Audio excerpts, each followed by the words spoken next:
लिहाजा मेरे को फैसला आपका करना है। मैं तो एक ही बात कहना हूँ कि भाई आप परिवार हो, आप मजबूत खड़े रहो, इनके काबू के नहीं।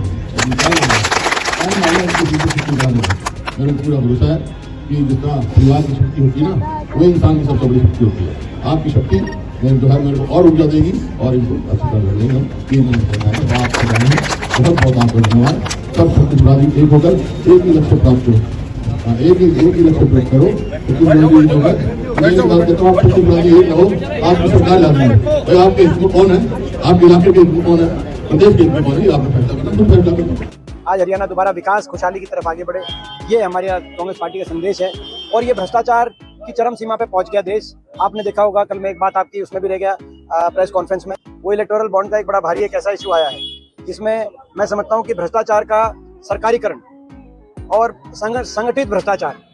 बीजेपी ने एक नारा दे दिया है कि भाई जो देगा हमें चंदा हम उसे देंगे धंधा, और जो नहीं देगा चंदा उसको हम ईडी का देंगे डंडा। ये बीजेपी ने एक नारा दे दिया है। तो अपना ये स्थिति आ गई देश में। काला धन नहीं लाएंगे, कंपनियों से काले धन की कंपनी कोई पकड़ी जाएगी तो उससे बीजेपी को चंदा दिलाएंगे, और बाकियों के खाते पता नहीं, मगर बीजेपी के खाते अरबों रुपए आएंगे। आप ये अंदाजा लगाएं, वैक्सीन वाली कंपनी को बीजेपी को चंदा देना पड़ा, कोई कॉन्ट्रैक्ट किसी को करना पड़े वो बीजेपी को चंदा दे, किसी का ईडी का कोई रेट पड़ जाए वो बीजेपी को चंदा दे। यहाँ तक कि जिन मुल्कों से हमारे अच्छे संबंध नहीं है उन मुल्कों के भी कंपनियां बीजेपी को चंदा देगी। तो ये क्या समझा जाए, जो है ये अच्छी बात नहीं है। चीन और पाकिस्तान जैसे मुल्कों की कंपनियां बीजेपी को क्यों चंदा दे रही हैं, ये कोई अच्छी बात नहीं है। ये मैं समझता हूँ देश किसी पार्टी से नहीं, देश सबसे सर्वोपरि। तो कहीं ना कहीं मेरा मर्डर करना चाहती थी। कांग्रेस के लोग जिस तरीके से करते थे, वो उस समय की जो और दूसरी पार्टियां हैं उनको विरोधी ना मान करके मेरे को दुश्मन मानती थी। वो अंग्रेजों के दिखाए हुए रास्ते पर चलने वाले लोग हैं।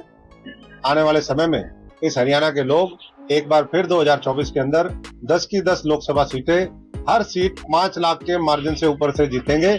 और मनोहर लाल जी, जिनको ये जिम्मेदारी दी गई है, पार्टी ने उम्मीदवार बनाया है, तो उनको कम से कम 10 लाख वोटों से जिता करके इस देश के अंदर रिकॉर्ड कायम करनाल के लोग करेंगे। ये मुझे जो मनोहर लाल खट्टर जी ने जो अपनी जो सारी संपत्ति पीएम रावत को उसने दे दिया जी, जो कर रहा है वो भी लाइब्रेरी में दे दिया जी, क्या कहोगे इस बारे में? बिल्कुल बहुत अच्छी सोच है। जिस व्यक्ति ने हमेशा सब कुछ पहले ही देश के लिए छोड़ दिया, तो जो उनके नाम भी था, मेरे तो मामा के गांव के, हमारे तो मामा ही लगे, और मैं तो जानता हूँ पीछे वो मेरी ज्वाइनिंग के बाद गांव में गए, पूरे गांव में उत्साह था, सब कुछ अपना वहाँ गांव को समर्पित करके आगे पीएम उसमें दे दिया। तो ऐसी सोच के व्यक्ति को सब लोगों को मिलकर के आगे और बड़े रोल के लिए जो पार्टी देख रही है उसके लिए मैं समझता हूँ कि समर्थन देना। मेरे तो 3 चुनाव में लड़ा, तीनों चुनाव में 4-4 लाख के आसपास वोट आए, लेकिन जो फ्लोटिंग वोट था वो कहीं ना कहीं खिसक गया।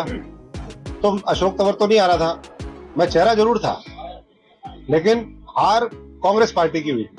यहाँ अब मैं आया हूँ तो चेहरा जरूर हूं मैं, लेकिन जीत किसकी होगी? कमल के फूल की होगी, नरेंद्र मोदी के विजन की होगी, उनकी सोच की होगी।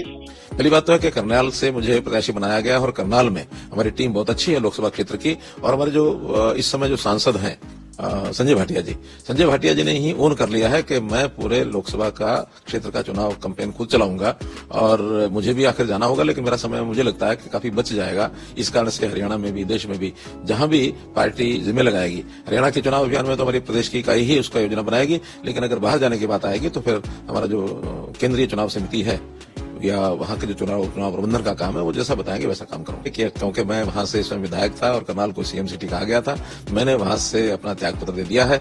और संयोग ऐसा है कि इस बार अभी हमारे जो नए मुख्यमंत्री बने हैं वो चूंकि सांसद रहे हैं, विधायक नहीं है, मेरे उस सीट को खाली करने के बाद मुझे ऐसा लगता है कि पार्लियामेंट्री बोर्ड चूंकि विधायक नहीं है इसलिए एक सीट खाली हुई है, तो वहीं से उनको चुनाव लड़ाने के लिए मुझे लगता है कि उनकी घोषणा हो सकती है, जल्दी पता लग जाएगा। और हम तो चाहते हैं कि CM city Karnal CM city ही रहे, तो उस नाते से एक बहुत अच्छा कॉम्बिनेशन बना है और चुनाव हम मिलकर के लड़ना।